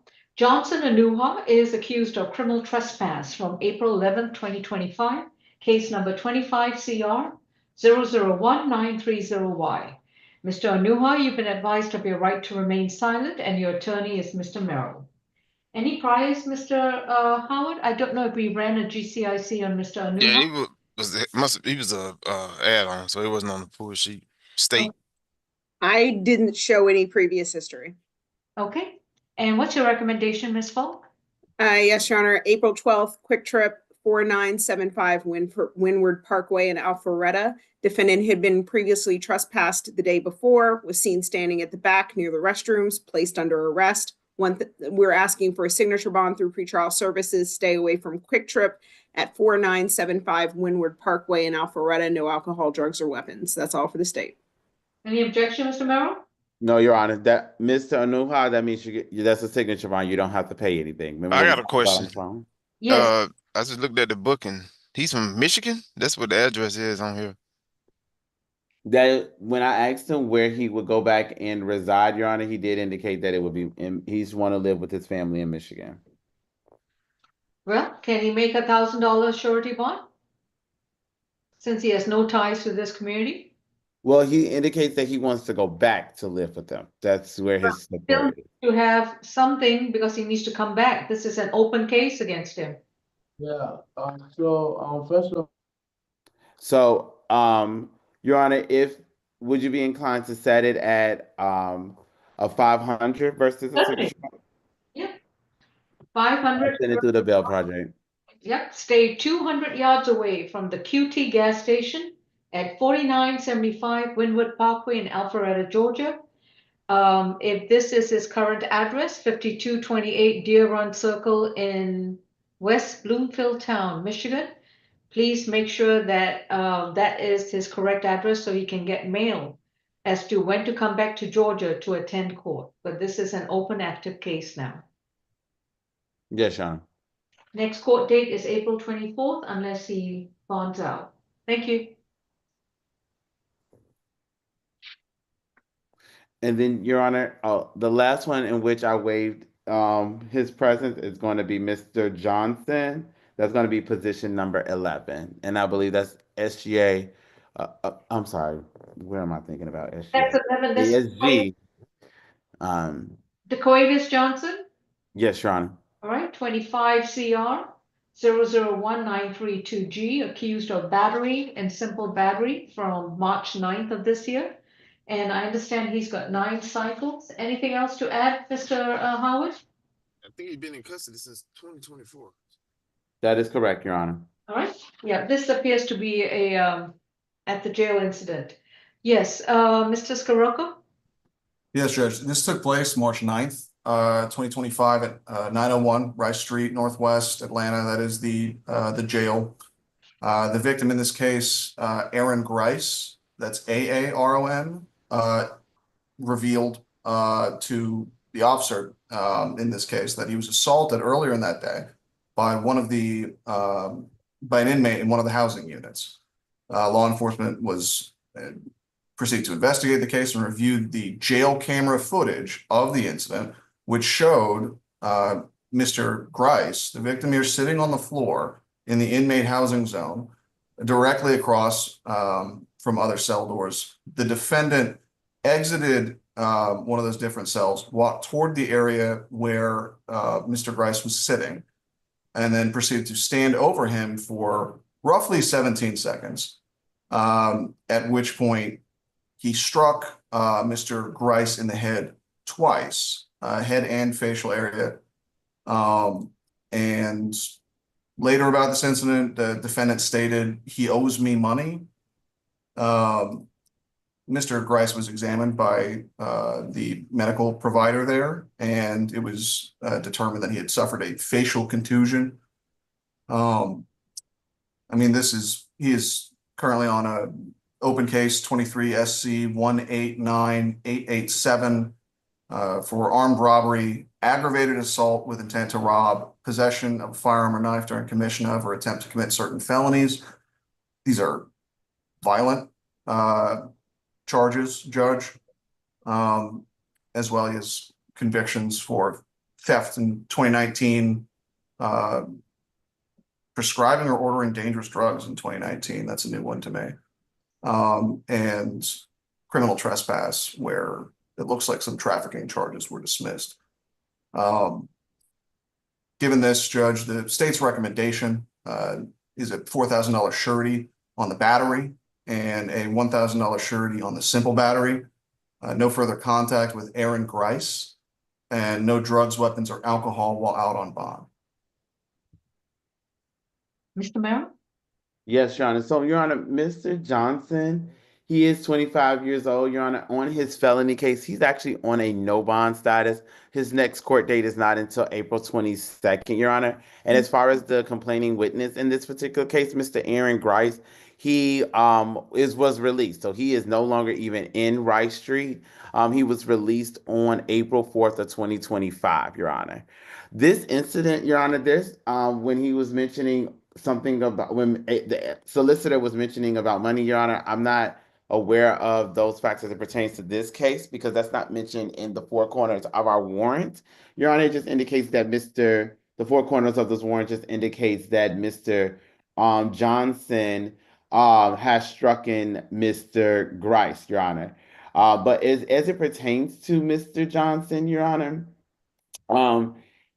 as simply put, Your Honor, I waived his presence because Mr. Johnson indicates that this situation arises from Mr. Grice going into his cell, inappropriately touching him, and so that is where the feud between Mr. Grice and Mr. Johnson is coming from. These are declarations that my client has made to me, Your Honor, and so I can imagine that if one was sexually assaulted, how that could be offensive, Your Honor. And I'm not saying that excuses any kind of simple battery, but I can imagine as a man how that may have made him feel, Your Honor. So what I would be asking, I'm asking for a simple signature bond on this particular case. He's not going anywhere. He has an armed robbery charge in which, as we know, he's facing a minimum of 10 years. Just on that minimum of 10 years on that charge alone with the other charges. So I would ask for a signature bond. Setting a bond, he's not going to get out at all, Your Honor. All right. It's a 500 on each count. It's a $1,000 surety bond. And I understand from the jail records that the sheriff's office is already taking appropriate action by relocating him from Aaron Grice. So they are making sure that he has no further contact with Aaron Grice. And Judge, apologies, I hate to cut you off, but I know he's not, it doesn't seem like he's on here, but we do want to sound for Mr. Grice at this time. Mr. Grice is not going to be. No. Okay. Yeah. And So Mr. Grice is released, Your Honor, just so we know. I beg your pardon? Mr. Grice is released. He's no longer in custody. So, well, he's already been relocated, and if that's not a problem, so, and well, he's also not to contact Mr. Grice from the jail phone, so that would be helpful as well. His next court date is April 24th. Yeah. Okay. Okay, just to go over the calendar, position number 1, that's a $1,000 surety bond, reset April 24th. Position 2, Collins, that's a $5,000 surety, reset April 24th. Davenport, position 3, and that's a $1,000 signature bond through the jail, released to other pending holds. Charles F., and that's going to be a $20,000 surety bond, reset date to April 24th, requirement for an ankle monitor for a minimum period of 12 months. Fees to be paid by defendant, in addition to other requirements. Juan Fletcher, and that was a $2,500 surety bond, reset date April 24th. Gonzalez, that's a $2,000 signature bond for pretrial level 2 for the notice. Anthony Goods, that's a $4,000 split bond, reset April 24th. Grego, that's a $4,500 signature bond for pretrial level 1. Cedric Hall, that's a $1,000 surety bond, reset date April 24th. Position 10, Jerome, that's a $2,000 signature bond for pretrial level 1. What's that contact? This was Lanicky, Jerome, I think it was no violent contact. No violent. Okay. No violent contact, but she needs to do FVIP and random screens. DeQuavius Johnson, that's a $1,000 surety bond. No contact with, well, the jail's already got him relocated. Contress McDuffie, that's going to be, I don't know what, oh yeah, I did add it up. I think it was 6,000 Split. split bond, a signature bond through pretrial level 3. Yep. Anua is going to be a $500 surety bond, reset date. Judge? Yes, Number 12 was a total of 8,500. You had Right. 25 surety for the battery family violence, right. 85. and there was a 6,000. 6,000 signature bond through pretrial level 3 and 2,500 surety bond on count 1, battery family violence. You're correct. That adds up to 8,500 split. All right, so I think I addressed Anuha, which was a 500 surety. 14, Janice Smith, that's a $500 surety bond. Position 15, Sullen, that was a 2,000 signature bond through pretrial level 2 with an FBIP requirement. Jordan Watts was a $100 cash bond only, stay away from Pacific Rim. And Ashley White is a $1,000 surety bond. What was the total for number 6? Number 6, what's that name again? Gonzalez. Gonzalez was 2,000 signature bond level 2. Thank you. 1,500 and 500. Thank you. All right, folks, any other changes to be made? No? I just wait, hold on, I think I have one. No, I think I got it. 1, 5. Yeah, I got it. Never mind. All right, Mr. Merrill. All right, you folks, I'll enjoy the rest of the weekend. And Mr. Jordan, I'll hear from you soon. Thank you. Enjoy. Bye-bye. Bye-bye.